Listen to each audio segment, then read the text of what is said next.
Hello, friends. Tillery Sims here again, and welcome back to another episode of Conservation Stories.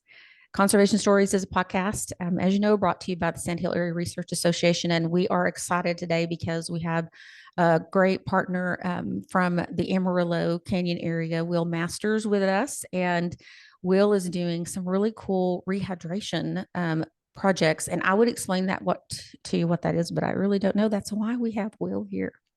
Will, tell us a little bit about your background. Cool. Yeah. So I'm Will Masters. I'm out of Amarillo. And I'm an attorney, and I've practiced for very nearly 15 years now. I am not and I don't we have like our judicial and governance systems have huge problems. And I don't really like to practice law. Um, a number of years ago, I was talking with some students at WT about like land use issues, environmental issues, and then also some like market kind of based approaches to Yes. dealing with those. And times were different. It was like 2022, and the students were really excited. They ended up like some of our team put together like an NFT project called Acre NFT. And we started a nonprofit entity called Ogallala Life Conservation Inc. And they raised like $250,000 nearly Wow. in just like a month. It was wild. It was like very, very like kind of weird, optimistic time in like Yeah. crypto. You know, Oh, yeah, we all yeah, yeah. thought we were getting rich. Yeah. Yeah, this was, and we did, but there was some like really interesting. This was also like whenever carbon credit agreements were starting Yes, to make starting to it make to the thing. Yeah. panhandle, Yeah. and so like I had an opportunity to review some like carbon credit generation Mm, agreements with like mm-hmm, ranchers or farmers, mm-hmm, mm-hmm. and so there's like this money to do things differently, this opportunity, Mm-hmm. but the contracts were very poorly suited Yes. to our like local Right. context. Mm-hmm. And we thought crypto like presented some opportunities, and sure enough, it Mm-hmm. did, but not all the way we thought. So yeah, we raised a bunch of money, and we kept it in like a smart contract endowment, like a crypto thing on Terra, Interesting. which was a Yeah. decentralized algorithmic stablecoin. And then Terra crashed, and so it's like all Mm. this money was all of a sudden worth like nothing. But the group that Mm. our smart contract endowment was on this platform called Angel Protocol, which were these like idealists that we'd met that were out of Europe somewhere, maybe. And they said that they were going to try to get our money back, and I was like, sure. But 6 months later, they finally got a hold of us by email and said, hey, like we can reimburse or we can compensate you for Oh, a lot wow. of what was lost, which was crazy because it wasn't their fault. I was like super shocked. Wow. Wow. Yeah. And Huh. and so we kind of had like this mandate, but like we were really, just kind of burned almost. Yeah.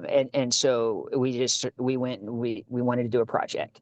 And so this was in 2023, and we had like I'd taken kind of a few groups to the Kritzer Ranch before. My wife's family is part of the Kritzer Ranch.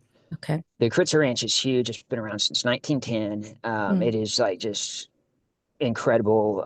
There's a number of different creeks that used to be Mm-hmm.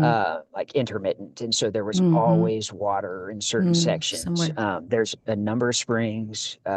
They've all dried, like, Mm-hmm. but it's like striking how high above the river like there would be Mm. springs. Anyway, yeah, and so we had an opportunity to do some like landscape rehydration demonstrations on the Kritzer. And so that first year we worked for about 10 days. Well, not quite. We worked for about 7 days. We built a little over 100 like structures, and at that time we were calling them leaky weirs. And What? but what it is, What? it's like a leaky dam. And so I Okay. mean that's all like what we're doing is we build like natural infrastructure in dryland streams. Okay. So like using rocks, trees, Mm-hmm. brush, Like you're playing like your beavers. Christmas trees. Yeah, very much so. Okay. Using stuff that's available. And that's like the Okay. primary constraint to like what we do, like where we work is where's their freaking material accessibility. Because this is the plains and there's not a lot to work with Right. sometimes. Right. But in Yeah. some places there's a lot, Yeah. And so I know like where you one can of the get a lot of lessons. salt cedar. You want some salt cedar? Yeah. So salt cedar is a tricky one. So salt cedar, we want to let it like dry out and die Mm-hmm. before we use it Mm-hmm. in the structures. And that's, Yeah. yeah, like a lot of these Yeah. trees, if you plant them live, they'll propagate. Yeah. Yeah. Uh, Absolutely. but yeah, like there's sometimes there's a lot of like excess material that Mm-hmm. can be available. And so yeah, and so we did this work on the Kritzer, and then in 2023, that was when we got like a really, really wet year. There was Yes. flooding in Amarillo, Right. Hereford, Yes, I remember Canyon. that. Right. And so we got really accelerated feedbacks, and it was awesome. Like many of our Oh, structures, like and so we built something like say like a foot and a half high, and it would back up sediment for 15, 20 feet. And so like and that sediment is like a little sponge, it just holds water. So even now, it hadn't rained in months. But even now, if you go out there with a shovel, you dig in it, it's going to be wet. It's wow. just really like kind of a whole bunch of small things, and we were very pleased generally. Now we had a lot of like failures too, but they were Mm-hmm. educational. We learned like Yes. what Right. works, what doesn't, Right. what do we need to do different. Um, and we were really excited about kind of the results and the potential, but it was really hard to kind of get the public to care, and that was Mm-hmm. really, I mean, obvious why, I guess, and it's not theirs. Like they don't have Mm-hmm. access. There's like Right. why that is like our big problem is like Mm-hmm. why or how can our communities like engage in the landscape that surrounds us when it's owned by somebody else, Right. and Right. You're it's owned right. by like very privileged few, and even they don't have a lot of discretion because it's in like Mm-hmm. trusts, and it's just Mm-hmm. a mess. So we wanted to do work in places that were publicly accessible and or visible, and Mm-hmm. that's where Mm-hmm. like Wildcat Bluff came in, and Okay. Wildcat Bluff Nature Center is just like a gem. It's in Northwest Amarillo. It's where the like flat uplands of the Llano meet the Canadian River breaks. Okay. And there are outcroppings of the Ogallala Formation on top of the Trujillo Formation on top of the Tecovas. And the Ogallala is the Trujillo, and the Tecovas are part of the High Plains Aquifer system. And so you have the Ogallala, which is the major aquifer, and then the Dockum, which consists like the Yes. Trujillo and the Tecovas are part of the Dockum. Oh, And okay. so Okay. it's like we have all these rocky outcroppings that we know are permeable and porous, like they Right. can hold Hold water. water. Mm-hmm. And 50 and 100 years ago, like they were holding water. Right. Like this creek used to Mm-hmm. be like it was a barrier to navigation in the early 1900s and before. I mean, like there was enough water to Right. push wagons downstream. It was like Mm-hmm. crazy, hard to comprehend because now it's a dry gully Right. Right. that's Right. incised. Absolutely. Yeah, and so we started working at Wildcat in 2024, and then we continued in 2025. It hadn't like 2024 was pretty wet, but it hadn't been like super wet. But Mm-hmm. we've gotten enough time, like the creeks have flowed about 10 times in the last 2 years, and we've caught a tremendous amount of water. And so we're like Wow. working on ways of, like quantifying that. Right. And we'll be able to do it over time using remote Mm-hmm. sensing, but we're really excited again Mm-hmm. about the results. And that has been just super different in terms of like public interest. And so it's like now that people can just like go out and see it, Mm-hmm. uh, the public really cares. And we've gotten in front, I mean, like 1,000 grade kids or something, like these elementary school kids, they go do guided hikes at Wildcat, and we get to Yeah. take them to the creek and like, hey, this creek had water in it. It doesn't anymore. We're Yes. trying to, kind of Right. reverse that. Right. Right. And really like what we really like the reason for our work is like hope, like this, Mm-hmm. like water is a Yes. symbol of hope, and is it Yeah. just going to go away? Like are we just like doomed to being Right. poorer, Right. or can we Right. stop this impoverishment, Mhm. That's a good reverse way to it? look at that. And what I say, Will, sometimes is we're barreling towards a brick wall at 100 miles an hour. Like, we're going to hit it at 100 miles an hour. We're going to be maybe hit it at 20. You know what I mean? And while we're there, we're making changes that makes that wall a lot smaller. Yeah, it's like shocking. But Hmm. so like the greatest like hurdle to our adaptive capacity as humans is the rule of law. we're kind of like we're locked into this framework, like this kind of medieval technology that provides, safety and stability, but also, well, it's like what we got. Yeah. Um, and so it's just been really, anyway, Yeah. it's just been fascinating. So, Um, so you guys are I know that you guys have some AmeriCorps members and stuff. And so basically, in a nutshell, what you're doing is you're working at what was once a running creek at Wildcat Bluff, and you have built these dams for backup, like a leaky dams, mhm. beaver dams, kind of out there. That's right. We built about 80 the first year, and we made them larger and built about 20 to 30 more in 2025. And so we have approximately 100. Their average height is about, a meter. Some of them are taller than I am, and Mm, they're like we put a few hundred Christmas trees, mm, the cottonwood carcasses, mm-hmm, a lot of mesquite. The mesquite out there's like there's some old mesquite that's brittle, and so you just kind of like knock it down, mm-hmm, And so just mm-hmm, using like these natural materials, and yeah, we'll use volunteers. mm-hmm. So Wildcat Bluff is owned and operated by the Discovery Center, and it's the Discovery Center that has a number of AmeriCorps service members. And in fact, Oh, okay. I'm Oh, doing an you are. That's AmeriCorps right. You are an service. AmeriCorps service. Yeah. Yeah, Right. and Mm-hmm. so that one of our lessons at Wildcat was like these places need capacity. And so Yes. we want Wildcat to be like a demonstration and like a bioregional learning center. Mm-hmm. And but it's not enough to just like go in and do some work, and then like, if we want to show Right. people, we have to have somebody. And so Somebody has to be it was a there. really Right. great opportunity. Yeah. Yeah, but it's way harder to, it's like harder than it should be. Mm. Um, it's yeah, just to keep these facilities operational and, Yes, have humans exactly. there. It's just, Yes. Yes. This is very true. I but mean, it's been a yeah.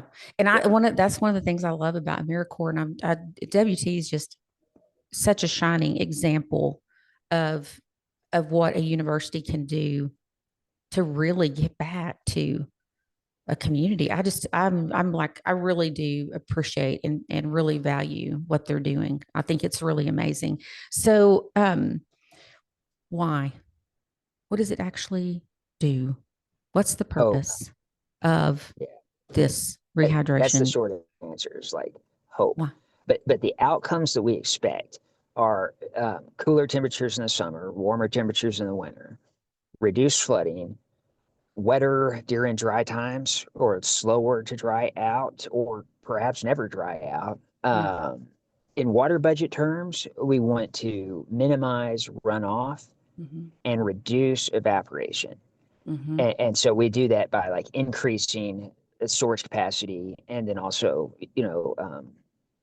percolation Right, downwards and or right, sides into the bank. And right. so there's a bunch of different analogies, but we like kind of, whenever there is excess water, we want to bank it so that's Mm, available whenever there's not excess, well, whenever we're right, dry. right, And right. and yeah, Wildcat presents a really good opportunity to do that. Um, it's just frustrating because we go long times without rains. We go And, without and rains. so Right. Yeah. yeah, and so we kind of have to Mm-hmm, ask these people, like if you want to go out there and see what we're doing, you have to use your imagination. I mean, like there's mm-hmm, results to see, but like it's still, and so we've been looking for like projects for this year. We also worked at Mission Ranch, which is on East Amarillo Creek. We okay. built about a dozen kind of these structures along East Amarillo Creek, and that's below Thompson Park, and it also has perennial flow. It was awesome. We got really kind of unlucky with the timing, and so about a month Mm-hmm. after we worked out there, the city got its first kind of big rainstorm, Yeah. and Amarillo pumps the playas to the south. Some of them they pump north into Thompson Park, and then release that. And so there's these like really severe kind of Right. stormwater pulses Pulses. Yeah. that go north, and Mm-hmm. and yeah, so we didn't they didn't have an opportunity to like the point is we build a sponge. The sponge grows vegetation, and the vegetation Right. holds everything together. Oh, But gotcha. our Gotcha. work, Gotcha. Mission Okay. Ranch, kind of didn't have that opportunity, and Okay. that Okay. happens. Right. But Okay. it's also kind of like we didn't want to put a bunch more resources there Right. because of that risk. And so we were Right. looking for other places to work. And Borger, it has this place called Johnson Park. And Johnson Park is approximately 200 acres on the southwest corner of Borger.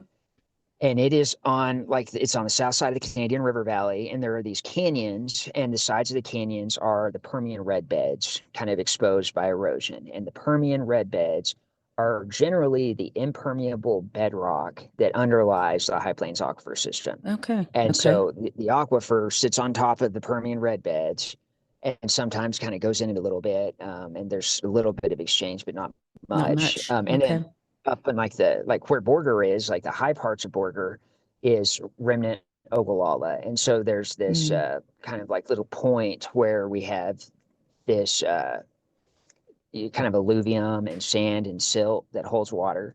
And there is still natural discharge from the base of the aquifer down these canyons. And this is part of Rock Creek.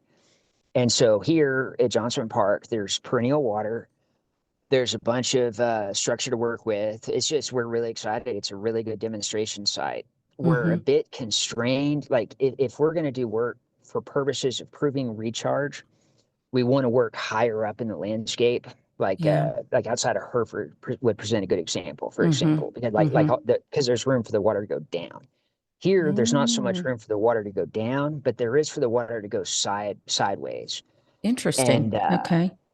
yeah, and so it's just so this year we're doing our demonstration project work here at Johnson Park and Rock Creek, and I'll go outside now and we can go look at it a little bit. That sounds great. So you're talking about like the elevation difference is what when you say higher, you're like Hereford, you would want to do something at Hereford because of that. So here we're at like the edge, like we're on the margins of the High Plains aquifer system. Okay. Hereford, you're up above the okay, aquifer gotcha. system. Okay, yeah. And so like the higher up in the landscape, okay. there's a lot more storage in the downward direction. Right. And so like here it's just like this watershed Right. sits on top of the Permian. And so it can't really that's why there's water just not here, much. is because Okay. it can't go I'm down. understanding now. Yeah. Okay, great. Gotcha. Yeah. And so in this place called Rock Creek, and that's because like the water that's from the base of the aquifer system, it encounters this the quartermaster layer. It's this like white dolomitic limestone layer that is generally impermeable, and there's all these like big white rocks, and it's super cool. So I'll walk you down. This is the Borger Park. Okay. There's like the convention center over there, swimming pool, Yep. and then there's a disc golf course down here. This So looks like it's the park in my hometown. there's places like this all over the All over. Panhandle. Yeah. Yeah. And so that's like really, I think the point of our work is like we should be proud of these places and care for them, and there are watersheds here, and because they're so scarce, like they should be all important. And so we're trying to kind of highlight that. Yeah, so there, I don't know if my camera gets good reception, but you can kind of see the creek. It's a disc golf course, and we have a lot of invasive elms. There's a few cottonwood further down, but mostly invasive elm. Okay. And then you had like a lot of infrastructure. I mean, here the substrate really is like concrete. But there's a big elm, and we knocked that wood down and kind of built. You can kind of see. So like that's an example, and it's just like really small. Okay. Here's a better organized example.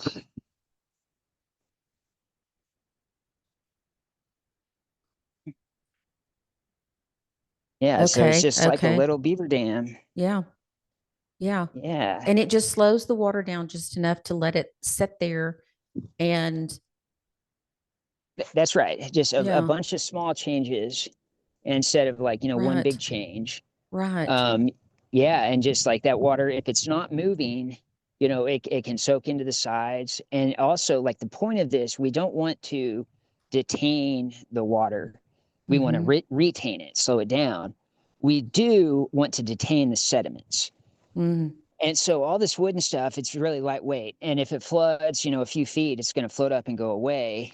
But if this is allowed to mature a little bit, Mm-hmm. there's going to be some sediments carried from downstream, and pretty soon Mm, those juniper are going to be okay. all clogged up with like sand and Right. silt and clay. Right. And That's going and to weigh so it as soon down. as Mm-hmm. exactly, and then that kind Okay. of holds it in place, and so it just kind of slowly builds up the channel floor.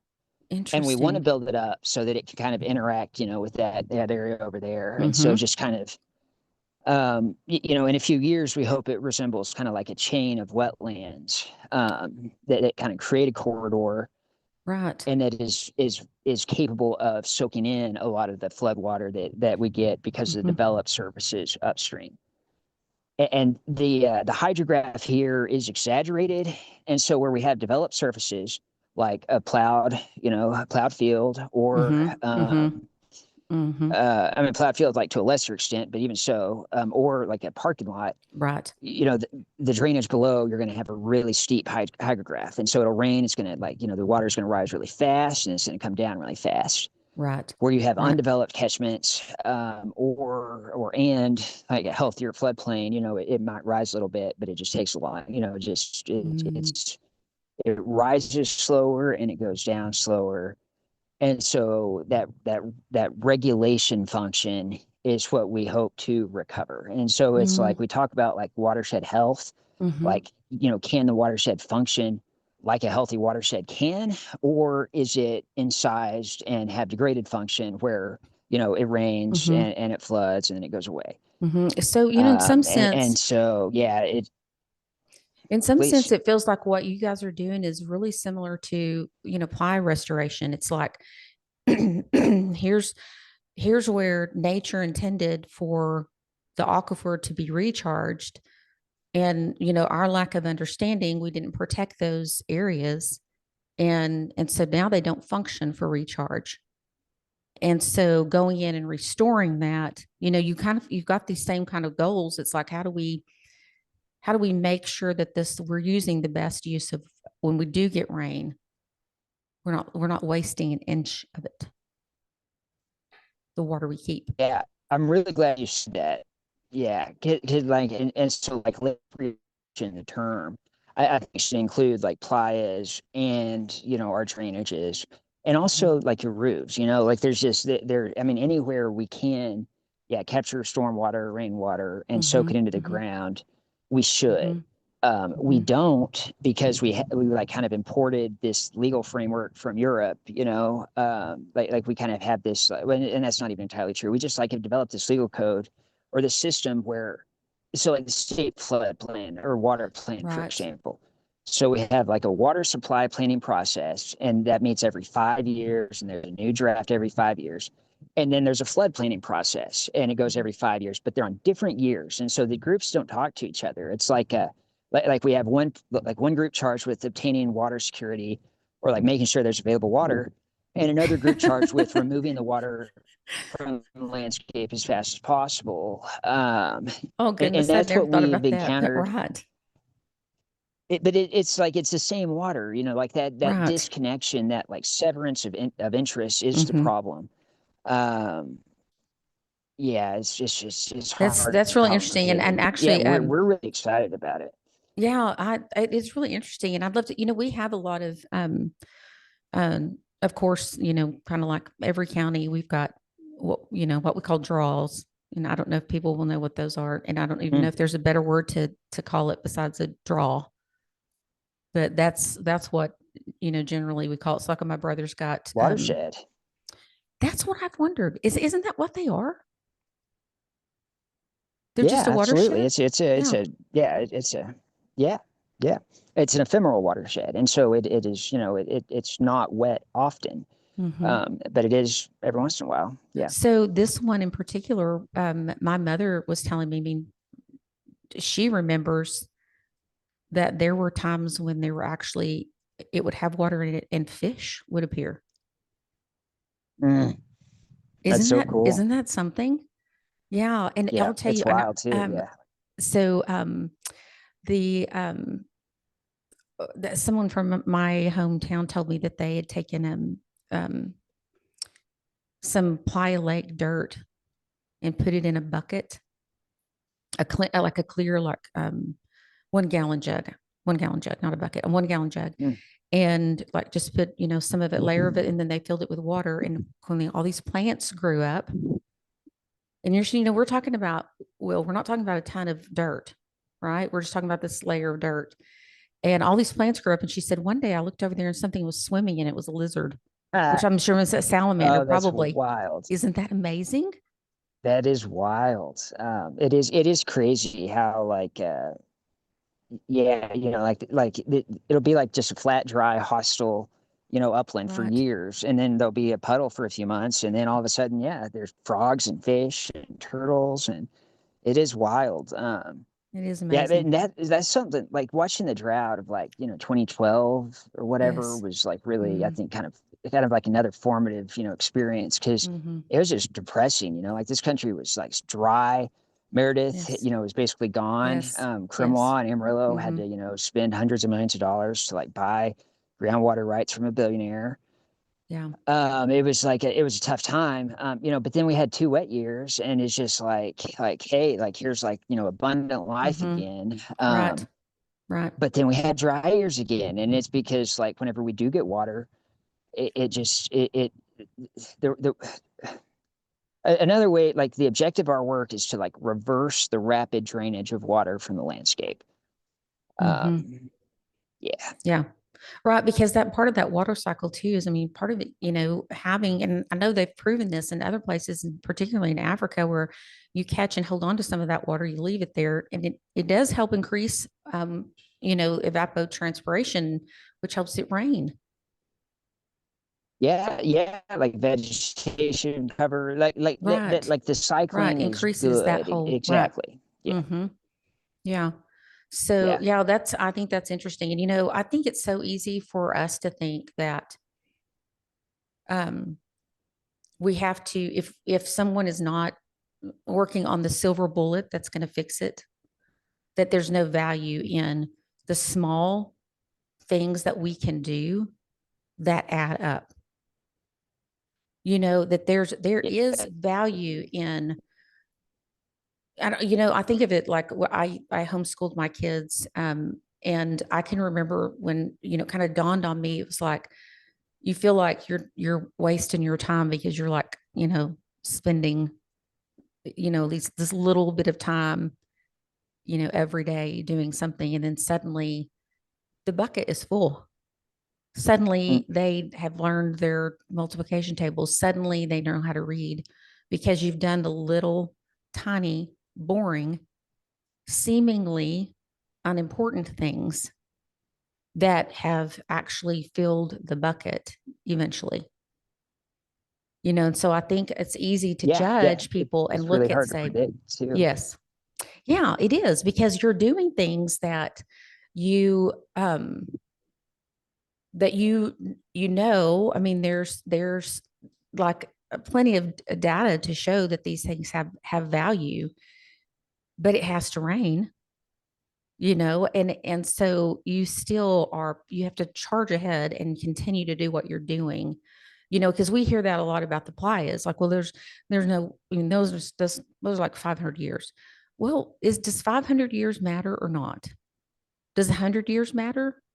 Mhm. Like, so it's not, if it's not going to impact me in a positive manner right now, then I don't want to invest in, and I just don't think that's part of like who we would say that we are, like who that we would say we are is that we, believe and we care for others. And I think that includes people that are yet unborn, the people that are coming, behind us, that we have a responsibility to leave something for them.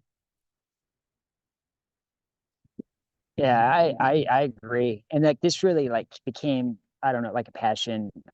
Like whenever I had kids, I Mm-hmm. just I'm struggling. Like I'm kind of stuck here. I'm blessed with family. That's, and like I am blessed with family. I've got deep ties to this place. Mm-hmm. And I don't want like my child's life to be like this place. It's Mm-hmm. But yeah, it's just the hope aspect. Really just want to emphasize, like there is like, yeah, we can make things worse, we can make them better. Mm-hmm. And the Mm-hmm. little things like that just really resonates to me because like, I think like that, like the vision of like a water secure panhandle is like, 100,000 different little things, Yes. it's something that happens that's distributed across the landscape. Mm-hmm. And Mm-hmm. it's not, a big old pipeline that delivers water from, Mm-hmm. the Mm-hmm. Mississippi. Mm-hmm. Well, I know Yeah. one of the things that's really stuck with me, Robert Mace asked him, I said, how, like, what's the thing that we can do? And he's like, it's not one, it's like a buckshot. He said, you don't need the silver bullet, you like gold buckshot, where you're Mm. doing all these small, valuable things. And, and I think it's just, we live in a world where we feel like that problems are simple, but they're really complex, and we have to find ways to deal with complex problems. And generally, there's multiple layered solutions, and finding, I think that's also, that everyone is gifted in different ways. And I think that shows how, as a people group, we can take the things that we are good at, the gifts that we've been given, and invest those in ways collectively that are those small drops along the way that help fill the bucket. Yeah. So like we've got like a team down there in the canyon, and I really I want to go down and show them to you because yeah, like it's a bunch of um like we each kind of have like this random story of how like we ended up here, but Mm-hmm. it's great. Like so there's I call him a kid. He's a young man at a canyon named Donovan, and we met him whenever he was a WT student, and he's like doing like creek restoration work professionally now. So during his off season, he goes to Wow. work with Anna Branch, or I guess like during our off season. Yeah. um, yeah, so like during the summer and early fall, he's been working in like northern New Mexico, Utah, California, on some like federally funded projects, and it's just Interesting. been Yeah. great, like Yeah. for us, because he goes and he learns a bunch, and then he brings it back here. Of course, the challenge we have, and I say we like collectively, like all of us, Mm-hmm. is like like what are the appropriate like applications here? We have Mm-hmm. these like Mm-hmm. kind of a unique context Mm-hmm. where like the southern high plains are disconnected from snowmelt. Yes. It's Right. kind of monsoonal. Right. Um, there is tremendous like agriculture. It's like 90+% of certain uplands are Mm-hmm. farmed. We just have a unique, yeah, environment. But this is like the type of work that we're doing, like landscape rehydration, I think is like proven. It's like demonstrated in many different parts of the world. And so, Mm-hmm. yeah, what does that look like here? Here. Right. And Right. yeah, yeah, Right. yeah, That's so true because I know you've seen the smiles that they dig those little ditches really to where they hold the water, and that's how they've rehydrated some landscape there. And I think that's so true. It's solutions have to be, place based, but you don't necessarily have to start from scratch. You take what other people have learned and figure out how to apply it to your area. yeah, yeah. That's awesome. And in fact, that reminds me of something. So Ogallala Life that we started a lot like 4 years ago or something, is going great. Like and running an independent nonprofit is really sinking hard. And Oh. there's all these awesome people like at Ogallala Commons and the Discovery Center and elsewhere that Mm-hmm. like want to support our work. And so Ogallala Life kind of ceased its existence as an independent nonprofit and is Mm-hmm. now a part of Ogallala Commons. Oh, And okay. so, Okay. Yeah. yeah, yeah, and so then that's been great. That That's like good. OC has just Yes. been They're huge in helping wonderful. us get the word out there. Yeah, like a much Yes. larger network. Yes. They've done this like playa course, and they have Yeah. asked me to put together like a seminar course, like landscape Okay. education, high Yeah. plains. We're losing you. And oh man, I'll keep going higher. There we go. Uh, that's the goal, is to Okay. like Yeah. So what you're saying was I think people might not have heard it, but that Ogallala Commons has basically a training program on their website now. So you can get trained in Ply Lake restoration. And you're wanting yes, to do the same thing with this whole rehydration on these um, watersheds. excellent. Yeah, exactly. Okay. Awesome. Yeah, That's and great. we do that in part by like talking about local context, but then also looking at other places around the world that have Mhm. climate, like landscape or even cultural similarities. Yeah. And so, yeah, like see what works elsewhere, Hmm. and then where might we want to try what here in the high plains. Excellent. That's great. That is wonderful. Well, Will, this has been super. This has been really interesting, and I'd love for you to, at some point come down to where we are, and we're doing some work now in my home county of Terry, and I'd love to. We've got, several of these watersheds that we have access to, and we'd love to figure out, something that might be helpful for when it does Awesome. I want rain. to come visit for sure. And it will rain. It It gets will really rain. like frustrating. Yes. And It it'll be will dry. rain. Yes, it will rain. It will rain again.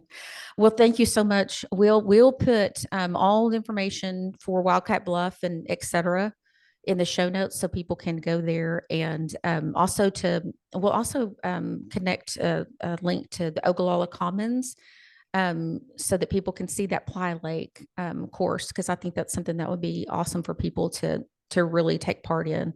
So, Will, this has been really interesting, and people can come to Wildcat Bluff and to the wildlife center there. They have a center, and I've never So been, Wildcat but Bluff so many is a people I nature know have. center.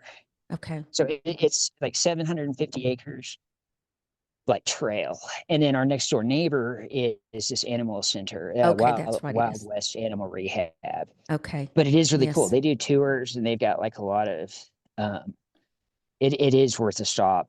Yeah. Awesome. It's really neat for Awesome. like kids doing like nature education, Okay. because we can do a guided hike and then they can go over and actually like see some Oh prairie yeah. dogs and whatnot. Right. Awesome. Okay, great. Well, we'll talk to you Thank soon. you. I appreciate it. Sorry Thank about you, my Will. technical difficulties. I No appreciate it. problem. Thanks. Thank you so Bye. much. Bye. And friends, thank you for joining us for another episode. I hope that you enjoyed meeting Will and learning a little bit about the work that he's doing out there. If you're ever in Amarillo or want to do something with your kiddos, that sounds like a great place to take them. And I look forward to having you back for another episode of Conservation Stories.